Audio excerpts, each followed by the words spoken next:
On a federal website dedicated to preserving the nation's historical documents, a trigger warning has just been placed on the U.S. Constitution by our own government.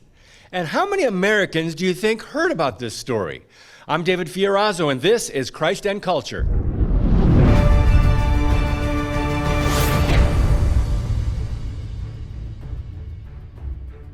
British Prime Minister Winston Churchill once said, "A nation that forgets its past has no future." While others have paraphrased this idea and say that those who fail to learn from history are doomed to repeat it. But this disturbing story goes beyond simply forgetting our history. This is about the left in America despising our history. They hate our country so much they harshly criticize our past, and their only solution is to deconstruct America.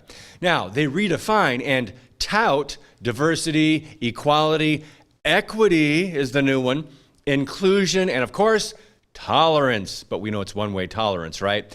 But they conveniently ignore the fact that the realities of 18th century America include social conditions that no longer exist and haven't for a long, long time. You might argue, well, maybe they didn't know. If that's the case, then shame on the liberal education system. So every September 17 is and was Constitution Day, which was a day set aside to remember the brave men and their families who risked their lives to establish a country of religious freedom.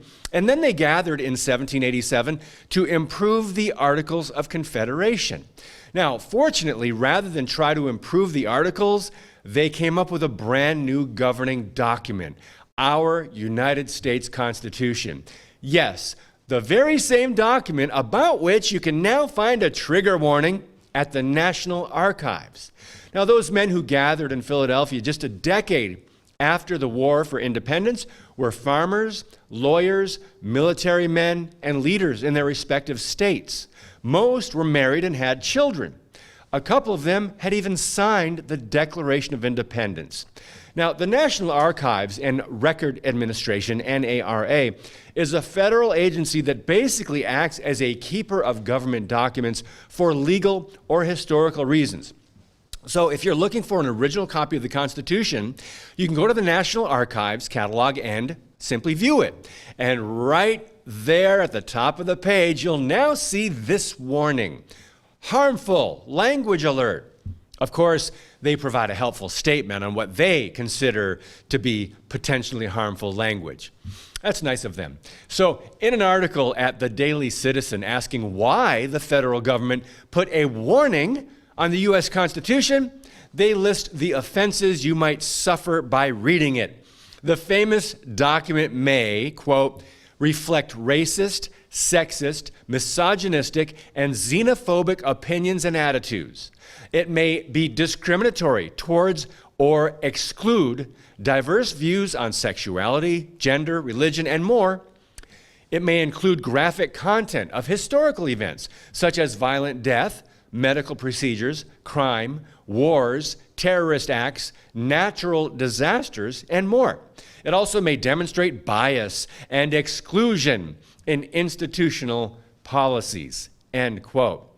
So apparently what happened was woke government minions decided that we needed a trigger warning in order to read the documents that helped establish the foundation of our exceptional country. So a committee was formed at the National Archives to identify problematic issues. You know, things most students on college campuses and their professors are all concerned about. Now, one of the recommendations by the committee is to, quote, create a roadmap for correcting harmful language and correct descriptions on many of our historical documents.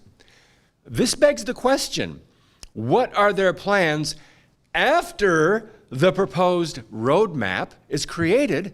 And can these people even be trusted to use accurate and honest descriptions of our documents? So ironically, this story broke last week, the very same week Constitution Day was supposed to be remembered in America, but wasn't. Now, I checked a few of my calendars, and it's not even mentioned. Of course, this doesn't change what the documents say or mean about our country, but these apparent efforts to criticize, minimize, or sanitize America's history must be noted here. So don't trust the government, schools, media, movie industry, or others to portray or teach the truth about our history, especially when the left wants to change, dismantle, or reset our nation, due in part to the biblical worldview we were founded upon. With all that's happening, it may be too late at this point, but it's up to concerned citizens, church leaders, and parents to take seriously the honor and responsibility of passing down the great heritage of America to our children. Future generations depend on it. God bless you, and keep speaking the truth about things that matter. Hey team, most of you know our shows have been censored by Facebook and YouTube for years, which makes it very hard to keep up with the cost of production. But thanks to our Patriot Club members, we have not only been able to keep things going, but to add more programming. We're doing 18 new shows a week. 18. In fact, we've got big plans in motion for our viewers, especially our Patriot Club members. So please consider supporting our freedom-loving media by joining the Patriot Club this year. For a $99 tax-deductible donation, we will send you our 20-ounce stainless steel navy blue tumbler etched with the words American Patriot, standing atop the shoulders of a rather fit-looking George Washington. And for $129 gift, we'll also include a 15-ounce stainless steel mug as a token of our appreciation. All you have to do is visit patriotclub.us and become a Patriot Club member today. That's patriotclub.us. Thank you, and God bless.